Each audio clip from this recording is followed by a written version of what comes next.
దైనందిన ఉపాసనకై కొన్ని స్తోత్రాలని నిర్దేశించారు. అంటే ఉపనయనం అయిన వాళ్ళు సంధ్యావందనం చేసుకుంటారు, ఉపనయనం కాని వాళ్ళు ఈ లలిత సహస్రనామం అట్లాంటి ఇతర స్తోత్రాలు చదువుకోవచ్చు అని చెప్పారు.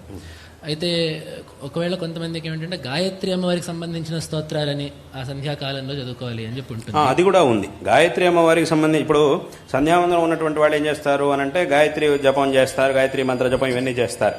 అది ఉన్నటువంటి వాళ్ళు అది చేస్తారు. అది లేనటువంటి వాళ్ళ కోసం విశేషంగా దేవి భాగవతంలో చివరి స్కంధంలో 12వ స్కంధంలో గాయత్రి స్తోత్రం అని ఒకటి ఉంది విశేషంగా. అది చాలా విశేషమైనటువంటి ఒక స్తోత్రం. ఆ స్తోత్రాన్ని చక్కగా సంధ్యాకాలంలో పఠిస్తే అదే విధమైనటువంటి ఫలితం మనకి లభిస్తుంది. ఫలితంలో ఏ విధమైనటువంటి తేడా ఉండదు. అదే విధమైనటువంటి ఫలితం మనకి తప్పకుండా లభిస్తుంది. ఒక గాయత్రి అంటే దాంట్లో 29 శ్లోకాలు ఉన్నాయి. అది ఆ గాయత్రి స్తోత్రం అని ఒకటి ఉంది.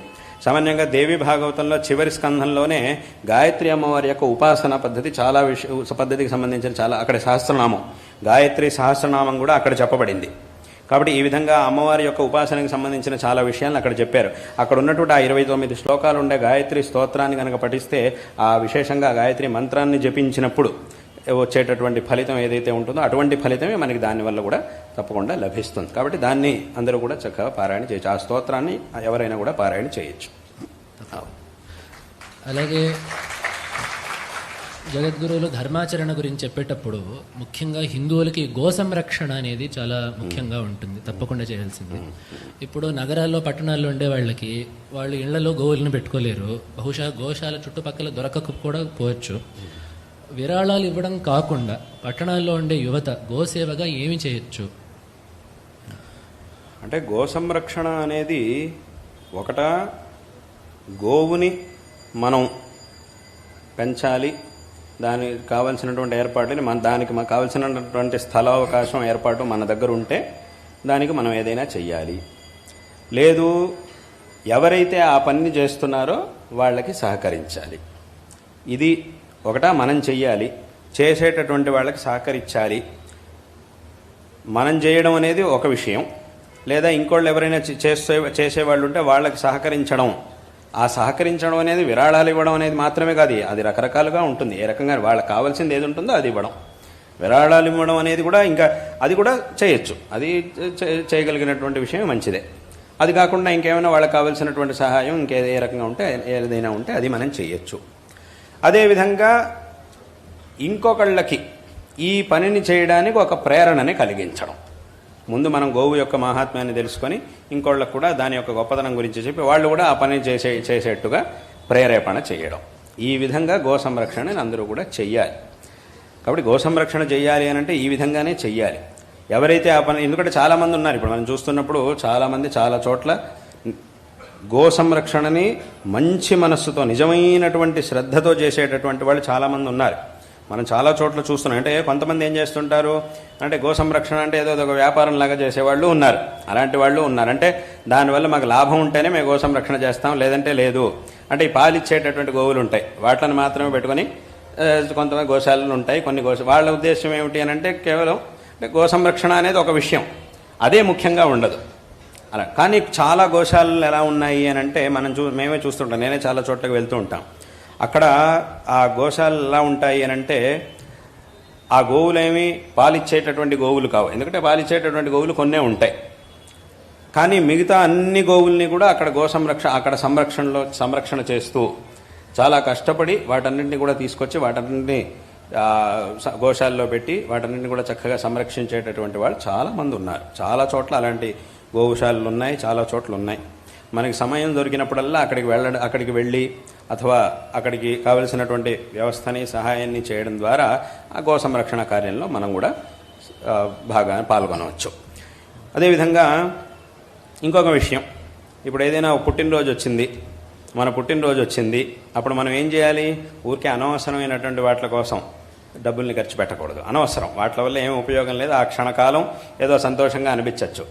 దానికంటే ఏదో మన పుట్టినరోజు వచ్చినప్పుడు ఏదైనా ఒక గోశాలకు వెళ్ళి అక్కడ ఏదైనా ఒక గోసేవ చేసి వస్తే, అథవా ఎవరికైనా కష్టాల్లో ఉండేటటువంటి వాళ్ళకి ఏదైనా సహాయం చేస్తే అప్పుడు దానివల్ల మనకి పుణ్యము కలుగుతుంది. ఇటువంటి ఒక విశేషమైన సందర్భంలో ఇంకోళ్ళకి మనం సహాయం చేసిన వాళ్ళము అవుతాం. మనకి పుణ్యం లభిస్తుంది, ఇంకోళ్ళకి మనం సహాయం కూడా చేసినటువంటి వాళ్ళం అవుతాం.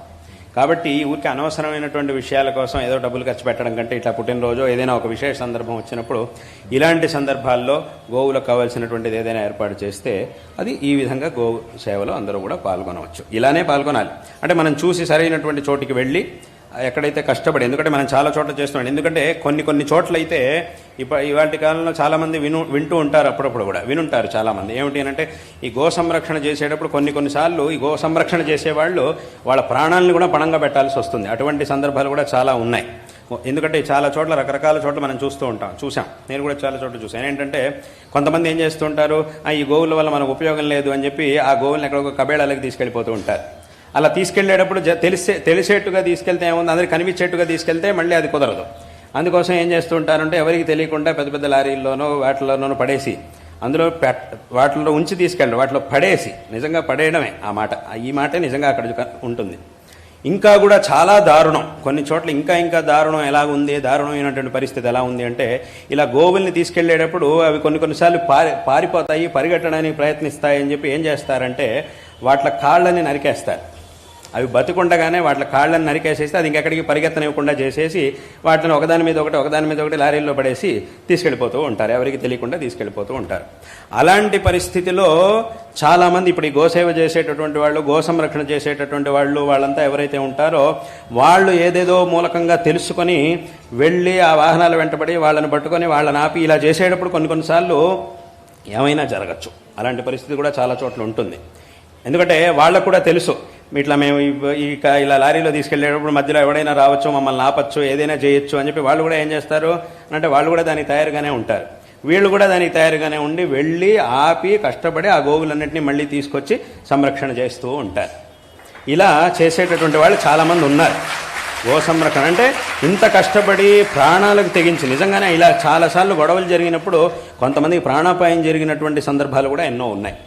కాబట్టి ఇంత కష్టపడి ఆ గో సంరక్షణ చేసేటటువంటి వాళ్ళు చాలామంది ఉన్నారు.